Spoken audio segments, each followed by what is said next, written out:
యేసు నామంలో మీకు శుభములు సమృద్ధిగా కలుగును గాక. మధురం నీ వాక్యం అనే కార్యక్రమానికి స్వాగతం. ఈరోజు మనం త్రియేక దేవుని పండుగ కొనియాడుతూ ఉన్నామండి.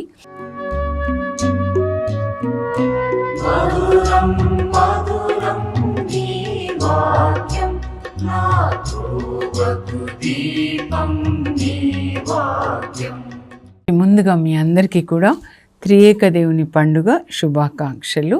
పెంతెకోస్తు పండుగ తర్వాత వచ్చే ఆదివారాన్ని త్రియేక దేవుని పండుగగా మనం కొనియాడతాం. స్త్రీ సభ కొనియాడుతుందండి. ఈరోజు మరి త్రియేక దేవుడు తండ్రి, కుమార, పరిశుద్ధాత్మలో ముగ్గురు ఒక్కరే. ఆ ముగ్గురు మన హృదయంలో నివసించాలి. అప్పుడు మనం ఆ పండుగ చేసుకోవాలన్నమాట. మన హృదయంలో ముగ్గురు నివసించాలి. పరిశుద్ధాత్మ, పెంతెకోస్తు అంటే పరిశుద్ధాత్మ మన హృదయంలోనికి వచ్చిన రోజు అన్నమాట. పరిశుద్ధాత్మ వచ్చినప్పుడు ఆయన యేసు ప్రభుని, తండ్రి దేవుని కూడా మనలోనికి తీసుకొని వస్తాడు. సో ఈరోజు వాక్య భాగం ఏంటి అంటే యోహాను సువార్త 3వ అధ్యాయము 16 నుంచి 18 అండి. సువార్త అన్నమాట. అది మనం ముందుగా ధ్యానించుకుందాము. యేసు ప్రభువు నికోదేముతో మాట్లాడతాడండి. యోహాను సువార్త 3వ అధ్యాయం అంటే నికోదేము, 4వ అధ్యాయం అంటే సమారియా స్త్రీ. అలా ఒక్కొక్క అధ్యాయం అన్నీ కూడా మన లోపల ఉండాలన్నమాట. అదే దేవుడు, వాక్యమైన దేవుడు మన హృదయంలో తండ్రి, కుమార, పరిశుద్ధ ఆత్మలుగా ఉండాలి అని అంటే, తండ్రి అంటే పాత నిబంధన, తండ్రి దేవుడు మాట్లాడతారు. మరి యేసుప్రభు అంటే 4 సువార్తలు. ఆయన వెళ్ళి పరిశుద్ధ ఆత్మని పంపిస్తారు. ఆయన మనలో నివసిస్తున్నాడు అన్నమాట. సో ఈ ముగ్గురు మన హృదయంలో నివసించడం అంటే బైబిల్ గ్రంథం అంతా కూడా మన హృదయంలో లిఖించబడి దాన్ని మనం జీవించడం, పఠించి, పాటించి, ప్రకటించడం అన్నమాట. పరిశుద్ధ ఆత్మ మనలోనికి వచ్చినప్పుడు ఈ బైబిల్ గ్రంథం అంతా మనలో రాస్తాడండి. మన హృదయంలో మన మనస్సు, ఈ 2 పలకలు అన్నమాట. పాత నిబంధనలో 2 రాతి పలకలు కనుక వాళ్ళు పాటించలేదు. కానీ ఇక్కడ మన హృదయ ఫలకం మీద మన మనసులో రాస్తాడు, స్పిరిట్ అండ్ సోల్ అన్నమాట. అంతేకాకుండా పరిశుద్ధాత్మదేవుడు మనం పాటించడానికి శక్తిని ఇస్తాడు, జీవించడానికి. ఇది జీవం గల వాక్యం. ఇక్కడైతే జీవం లేకుండా ఉంది బైబిల్లో, కానీ మన హృదయంలోనికి వచ్చినప్పుడు పరిశుద్ధాత్మ ఆ వాక్యాన్ని జీవింపజేస్తాడనమాట. అది మీ లైఫ్ అంతా ఒకసారి ఇదంతా చదవండి, తర్వాత ధ్యానించి పాటించండి. ఇది దేవుని యొక్క హృదయం, దేవుని చిత్తం. మన విషయంలో దేవుడు మన నుంచి కోరుకునేది ఇదే అను రాస్తాడనమాట పౌలు. చూడండి, 1 తెస్సలోనిక 5లో ఆయన 16, 17, 18లో మీరు అన్ని విషయాల్లో దేవునికి కృతజ్ఞతలు చెప్పండి, సదా ప్రార్థించండి, సర్వదా సంతోషంగా ఉండండి. మీ విషయంలో దేవుడు కోరుకున్నది ఇదే. ఎల్లప్పుడూ కృతజ్ఞత కలిగి ఉండాలి. యోబులాగా కష్టంలో, సుఖంలో, అన్ని విషయాల్లో మనం దేవునికి వందనాలు చెప్పాలి. ఎందుకంటే మనకు ఒక కష్టం ఇచ్చాడంటే దాని వెనకాల ఎప్పుడు బ్లెస్సింగ్ ఉంటుంది అన్నమాట. యోసేపు ఐగుప్తులో చెరసాల్లో ఉన్నాడంటే దాని వెనకాల తర్వాత ఆయన ఐగుప్తులో ఆయనని గవర్నర్ని చేస్తారనమాట. ప్రతి శ్రమ కూడా మన మంచి కొరకే, ఆయనకి దగ్గరగా రావడానికి అన్నమాట. శ్రమలు ఎప్పుడూ మనల్ని యేసుప్రభు దగ్గరికి చేరుస్తాయి, ఆయనను అంటుకొని ఉండేలాగా చేస్తాయన్నమాట. ఆయన శ్రమల్లో మనం పాలు పంచుకుంటాం, ఆయన బాధల్లో మనం పాలు పంచుకుంటాం. అందుకే రోమా 8లో కూడా 14 నుంచి రాస్తాడండి 17 వరకు పౌలు. ఏంటి అనంటే 8:14లో దేవుని ఆత్మ వలన నడపబడువారు దేవుని పుత్రులు. పరిశుద్ధాత్మ మనలో ఉండి మనకి ఒక డైరెక్టర్గా, నాయకుడిగా, నావికునిగా మనల్ని నడిపిస్తాడు. ఇదిగో యేసుప్రభు ఏం చెప్పారో చూడు, దేవుడు ఏం చెప్పారో చూడు. 1 తెస్సలోనిక 4:3లో మీరు పరిశుద్ధంగా ఉండాలి, మీ దేహాన్ని పరిశుద్ధంగా, గౌరవంగా కాపాడుకోవాలి అనున్నది మీ విషయంలో దేవుని చిత్తం. అలాగే 1 తెస్సలోనిక 4:7లో అపవిత్రతలో జీవించమని దేవుడు మిమ్మల్ని పిలవలేదు, పరిశుద్ధంగా జీవించమని దేవుడు మిమ్మల్ని పిలిచాడు. నూతన నిబంధనలో అసలైన ఆశీర్వాదం ఏంటంటే ఎఫెసీ పత్రికలో 1వ అధ్యాయంలో 3-4 వచనాలండి. దేవుడు యేసుక్రీస్తు ద్వారా ఇన్ క్రైస్ట్ 35 సార్లు ఉంటుంది. ప్రతి ఆశీర్వాదము పరలోక తండ్రి యేసుక్రీస్తు ద్వారానే, పరిశుద్ధాత్మ కూడా యేసుక్రీస్తు ద్వారా మనకు అన్ని పరలోక ఆశీర్వాదాలు ఇస్తున్నాడు. మొదటి ఆశీర్వాదం ఏంటంటే మనం దేవుని ఎదుట నీతిమంతులుగా పరిశుద్ధంగా జీవించడం. పరిశుద్ధంగా జీవించడం అనేది అసలైన ఆశీర్వాదం. ధనం కలిగి ఉండడం కాదండి. సెయింట్ ఫ్రాన్సిస్ ఆఫ్ అసిసి ఏ పునీతులను చూసినా కూడా వాళ్ళకి పరిశుద్ధాత్మదేవుడు పరిశుద్ధంగా జీవించడానికి శక్తినిచ్చారు. వాక్యం చదివి ఇది పరిశుద్ధ వాక్యం కాబట్టి ఈ వాక్యంతో పరిశుద్ధాత్మ మనల్ని శుద్ధి చేస్తాడు. యేసు ప్రభు రక్తంతో శుద్ధి చేస్తాడు. వచ్చే ఆదివారం మనం ఇదే పండుగ అండి, కార్పస్ క్రిస్టి అంటారు. యేసు ప్రభు యొక్క రక్త మాంసంలో పండుగ అన్నమాట. Body and blood of Jesus. Yesu ప్రభు యొక్క శరీరం అంటే ఆయన వాక్యం కాబట్టి ఈ వాక్యం అంతా యేసు ప్రభు శరీరం, తర్వాత రక్తం అన్నమాట. అందుకే యేసు ప్రభుని పొడిచినప్పుడు ఒకవైపు నుంచి నీరు, ఇంకోవైపు రక్తం, ఈ రెండింటితో పరిశుద్ధాత్మ మన ప్రాణాత్మ శరీరాన్ని శుద్ధి చేస్తాడు. ఇంగ్లీష్లో ఏమని ఉంటుందంటే 1 Thessalonians 5:23 holy spirit God will sanctify us. పరిశుద్ధాత్మ అంటే మనల్ని పరిశుద్ధపరుస్తాడు. Will sanctify our spirit, soul and body, అంటే from inside to outside. ఇక్కడ శుద్ధి కావాలండి. ఇక్కడే ఆత్మ మన ఆత్మలో నివసిస్తున్నాడు. ఇక్కడ శుద్ధి, తర్వాత మన ఆలోచనలు శుద్ధి దేవుని వాక్యంతో, యేసు రక్తంతో, తర్వాత మన శరీరాన్ని శుద్ధి. శరీరంలో ముఖ్యమైన ఈ 2 కన్నులు, నాలుక. యోబు చూడండి, కన్నులతో నియమం చేసుకున్నాను పరాయి స్త్రీని కామ దృష్టితో చూడకూడదని. కామ దృష్టితో చూస్తే పరాయి స్త్రీని అది వ్యభిచారం చేసేవాళ్ళు నరకానికి వెళ్తారని యేసు ప్రభు చెప్పారు. మత్తయి 5:28 అన్నమాట. ఆ విధంగా మనల్ని పరిశుద్ధాత్మ మనల్ని యాంజియోగ్రామ్ ఈ వాక్యం ద్వారా చూపిస్తాడు మనం ఎక్కడ ఉన్నామని చెప్పి. నాలుక పరిశుద్ధంగా, చెవులు పరిశుద్ధంగా. So from inside to outside Holy spirit God will cleanses with the word of God and with the blood of Jesus అన్నమాట. ఈరోజైతే త్రియేక దేవుని పండుగ అండి. తండ్రి, కుమార, పరిశుద్ధాత్మలు అన్నమాట. మనం జాగ్రత్తగా విందాము. ఒక 3 మాటలు మాత్రం నేను స్క్రీన్ మీద చదువుతాను, మీరు వ్రాసుకొని వాటిని పాటించండి. మీరు ఎప్పుడైతే రాస్తారో అప్పుడు పరిశుద్ధాత్మ దేవుడు మన హృదయంలో రాస్తారు. ఈ బైబిల్ గ్రంథం అంతా మనకి ఈరోజు ఉంది అంటే ఇదే అసలైన ఐశ్వర్యం. దేవుని యొక్క రాజ్యము పొలంలో దాచబడినటువంటి ధనం. మన హృదయం అనే పొలంలో మనం దీన్నే దాచుకోవాలన్నమాట. నేనే బైబిల్, లివింగ్ బైబిల్. నేను దేవుని సన్నిధిని తీసుకొని వెళ్తాను. అపోస్తులు అలాగే దేవుని సన్నిధిని తీసుకొని వెళ్తారు. అందుకే వాళ్ళ ద్వారా దేవుడు పని చేస్తారనమాట. మీరు దేవుణ్ణి కలిగి ఉన్నప్పుడు మీ ద్వారా స్వస్థతలు, మీ ద్వారా దయ్యాలను వెళ్ళగొట్టడం, మీ ద్వారా దేవుని రాజ్యాన్ని ప్రకటించడం అన్నమాట. అది ముందుగా యోహాను సువార్త 3వ అధ్యాయంలో యేసు ప్రభు నికోదేముతో మాట్లాడుతున్నారు. ఆయన కూడా ఒక టీచర్ అండి, ధర్మశాస్త్ర బోధకుడు అన్నమాట. పాత నిబంధనని బోధిస్తున్నారు. మహాసభ సభ్యులు ఆయన కూడా ఒకరిగా ఉన్నారు. రాత్రిలో యేసు ప్రభు దగ్గరికి వస్తారు, వచ్చి చెప్తారు ఆయనకి ఇంకా తెలుసుకోవాలని, మీరు దేవుడి నుంచి వచ్చినటువంటి బోధకుడు, you are the teacher from heaven. వీళ్ళందరూ ట్రైన్డ్ టీచర్స్ అన్నమాట, ధర్మశాస్త్ర బోధకుడు. కానీ మీరు పరలోకం నుంచి దేవునిచే పంపబడిన టీచర్, లేకపోతే మీరు చేసే అద్భుతాలు ఎవరు చేయలేరు.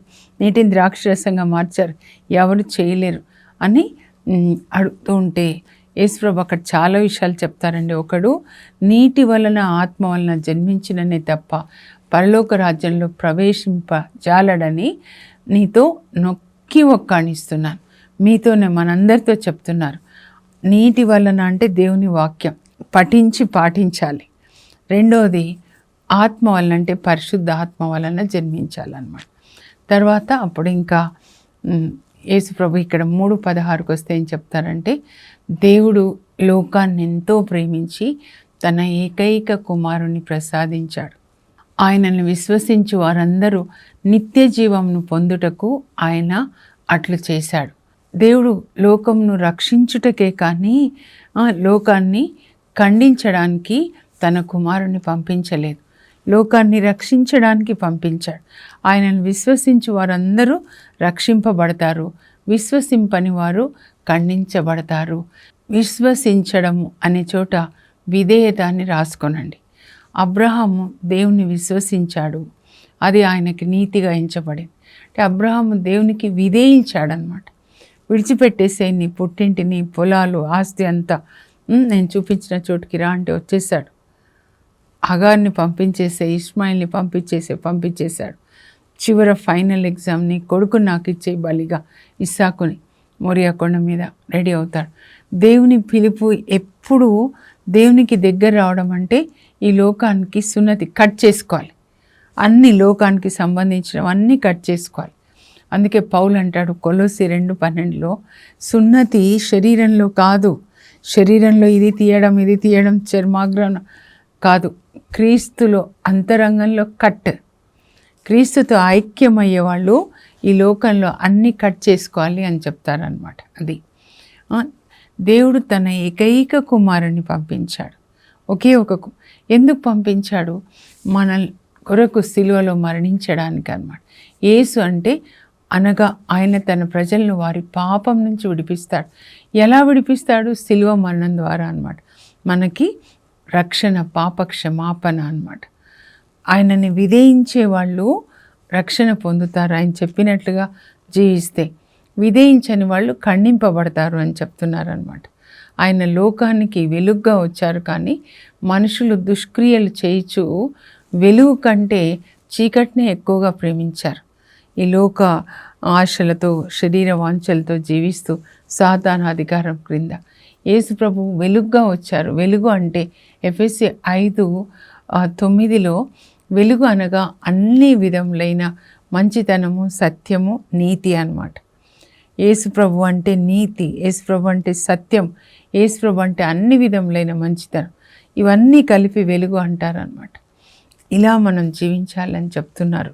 ఆయన తన ఏకైక కుమారుని పంపించాడు లోకాన్ని రక్షించడానికి, కానీ శిక్షించడానికి కాదు అని.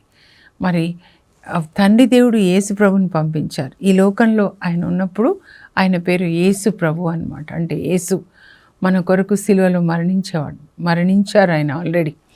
మరి పరిశుద్ధాత్మని ఆయన వెళ్ళి పరిశుద్ధాత్మని పంపించారు. యేసు ప్రభు కడరా భోజన సమయంలో ఆయన ఇచ్చినటువంటి సందేశం చాలా ముఖ్యమైనదండి. మీరు 14వ అధ్యాయం యోహాను సువార్త 14 సార్లు చదవండి. నోటితో వాక్యం అంతా వచ్చేటట్లుగా అన్నమాట. మీరు కలవరపడకండి, దేవుణ్ణి విశ్వసించండి, నన్ను విశ్వసించండి. అంటే దేవుడు చెప్పింది విధేయించండి, నేను చెప్పింది కూడా విధేయించండి. అలా మీరు రాసుకోనండి. ఊరికే గుడికి వెళ్తే రక్షణ పొందుతామని కాదు, ఏది విన్నారో దాన్ని పాటించాలన్నమాట. దేవాలయానికి దేవుని వాక్యం వినడానికి వెళ్తాం, తర్వాత మళ్ళా దేవాలయానికి వెళ్ళే వరకు మనము వాక్యాన్ని విధేయించాలి. అయితే పాత నిబంధనలో మనుషులు కట్టిన దేవాలయాలండి, క్రొత్త నిబంధనలో మనమే దేవాలయం అన్నమాట. ఇది మనం తెలుసుకోవాలి. అందుకే పాత నిబంధనలో దేవుని నివసించడానికి ఆలయం లేదు కాబట్టి అప్పుడప్పుడు సడన్గా వచ్చి అలా వెళ్ళిపోతారు పని చేసి. సంసోనుని ఆవేశిస్తారు ఎదురుగా సింహం వచ్చినప్పుడు, అప్పుడు ఆ సింహాన్ని చీల్చేసి మళ్ళీ వెళ్ళిపోతారు. న్యాయాధిపతుల గ్రంథం 14:6 అన్నమాట. ఒక దవడ ఎముకతో ఫిలిస్టీలను చంపాలి, వచ్చి 1000 మందిని చంపేసి వెళ్ళిపోతారు. ఆయనకు ఆలయం లేదనమాట. అందుకే మోషేకి చెప్తారు, నాకు ఆలయం నిర్మించయ్యా అని, కరుణాపీఠం మీద నేను నివసిస్తాను అని. కరుణాపీఠం, మన హృదయమే కరుణాపీఠం. ఆ కరుణాపీఠం మందస పెట్టెలో ఏముంటుంది? దేవుని యొక్క వాక్యాలు ఉంటాయన్నమాట, 10 ఆజ్ఞలు. మన్నా అంటే యేసుప్రభు ఇచ్చిన మాటలే, ఆయన సందేశం అన్నమాట. నేనే మన్నా అని చెప్తారు. ప్రతిరోజు మన్నాను పోగు చేసుకుంటారు ఇజ్రాయేల్ ప్రజలు కదా. మనం కూడా ప్రొద్దునే లేచి ఈ మన్నా పోగు చేసుకొని హృదయంలో, మనసులో దాచుకొని ధ్యానించుకుంటూ దాన్ని పాటించాలన్నమాట. మన్నా అంటే ఇదే, నేనే మన్నా అంటారు యేసుప్రభు. వచ్చే వారం ఇదే ఆదివారం అన్నమాట. మరి నూతన నిబంధన ఏంటంటే మరియ తల్లితో ప్రారంభమవుతుందండి. నూతన నిబంధన మనమే ఆయన ఆలయం అన్నమాట. ఇక దేవుడు మానవులతోనే నివసిస్తాడు.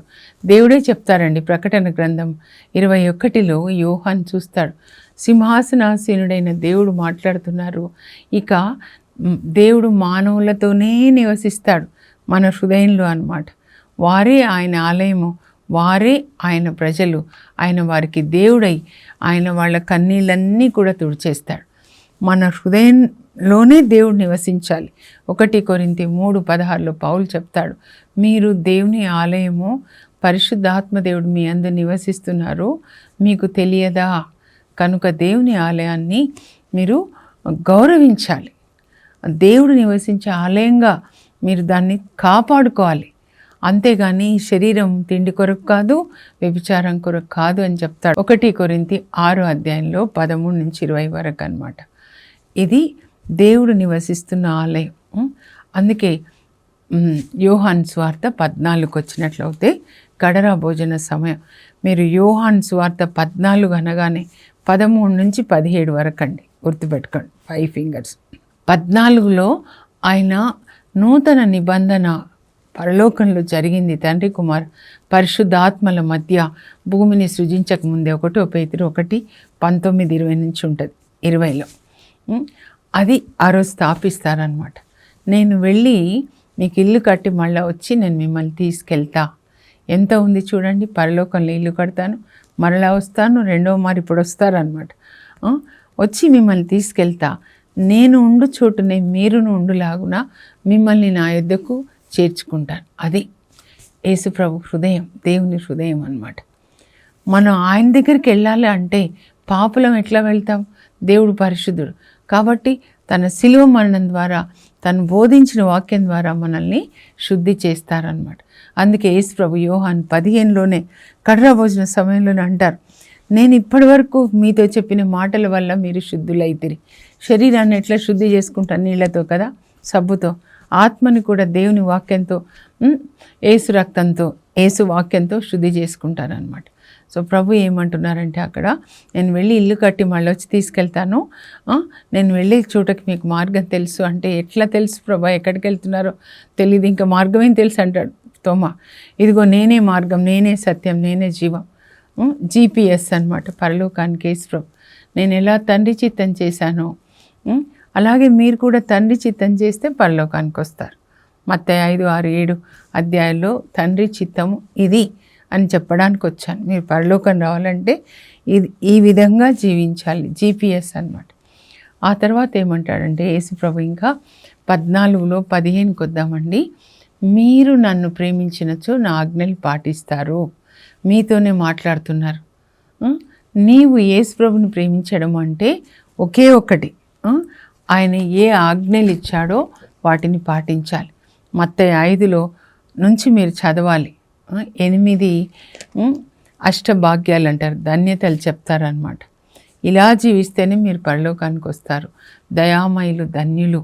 మీరు దయ కలిగి ఉంటే మీ చుట్టూ ఉన్న వాళ్ళ పట్ల, తల్లిదండ్రుల పట్ల, వృద్ధుల పట్ల పరలోకానికి వస్తారు. రావడానికి నేను మీకు దయ చూపిస్తాను, మీ హృదయం పరిశుద్ధంగా ఉంటే. హృదయ శుద్ధి గల వారు ధన్యులు, వారు దేవుని దర్శిస్తురు అంటే పరలోకానికి వచ్చి అక్కడ దర్శిస్తారనమాట. ఆ తర్వాత శాంతి స్థాపకులు ధన్యులు, వారు దేవుని కుమారులను పిలువబడతారు. దేవుని కుమారులు దేవుని సన్నిధి పరలోకానికి వెళ్తాం మనం అంతా అన్నమాట. అట్లా ఇవన్నీ కూడా ప్రభు బోధిస్తారు. నన్ను ప్రేమించడం అంటే ఇది మీ హృదయంలో దాచుకొని నోటితో పలుకుతూ రాస్తూ ఉండండి. మీరు నన్ను ప్రేమిస్తే నా ఆజ్ఞలు పాటిస్తారు. కనుక ఇప్పుడైనా బైబిల్ చదివి పాటించండి. పరలోకానికి వెళ్ళాలని మీకు కోరిక ఉన్నట్లయితే అప్పుడు నేను తండ్రిని ప్రార్థిస్తాను. యేసుప్రభు పరలోకానికి వెళ్ళి తన రక్తం తండ్రికి ఇచ్చి ప్రార్థన చేస్తున్నాడు అనమాట.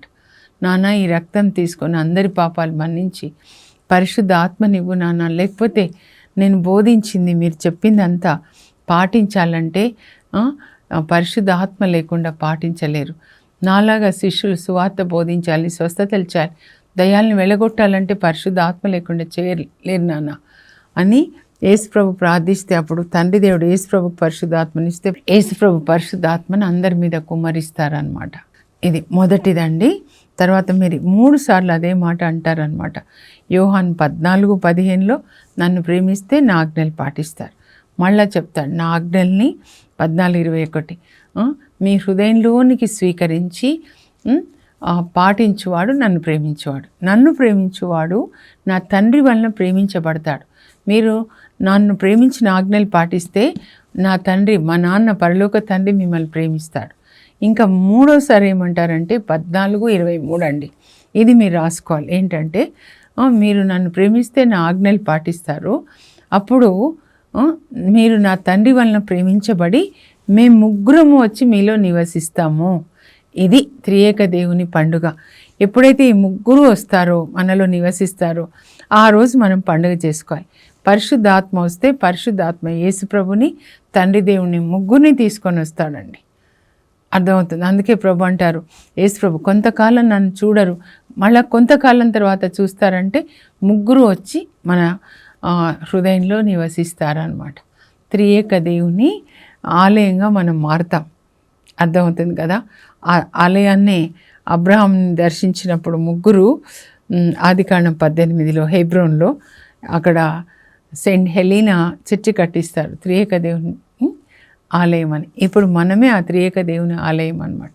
మనలో పరిశుద్ధాత్మ ఈ ముగ్గురు నివసిస్తున్నప్పుడు మన ద్వారా దేవుడు గొప్ప కార్యాలు చేస్తారండి.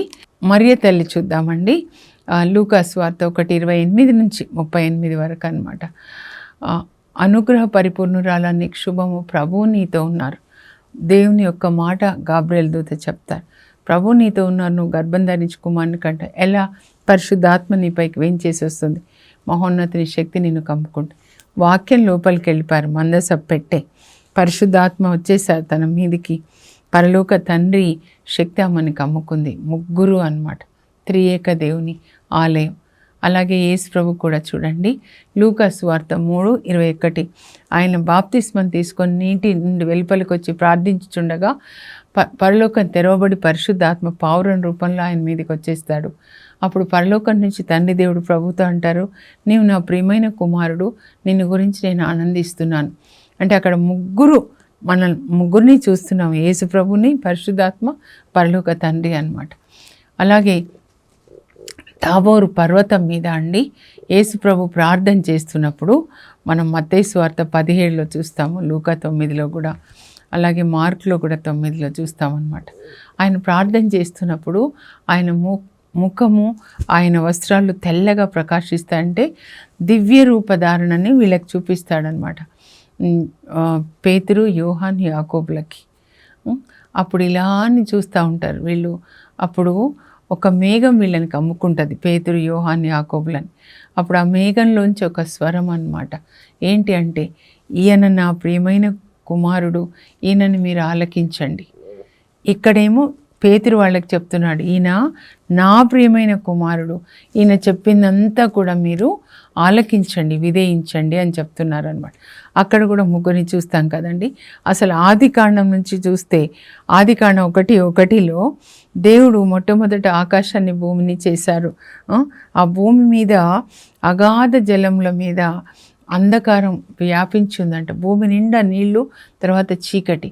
అప్పుడు దేవుడు వెలుగు కలుగునుగా అనగానే వెంటనే వెలుగు కలిగింది. అంటే భూమి మీద అగాధ జలముల మీద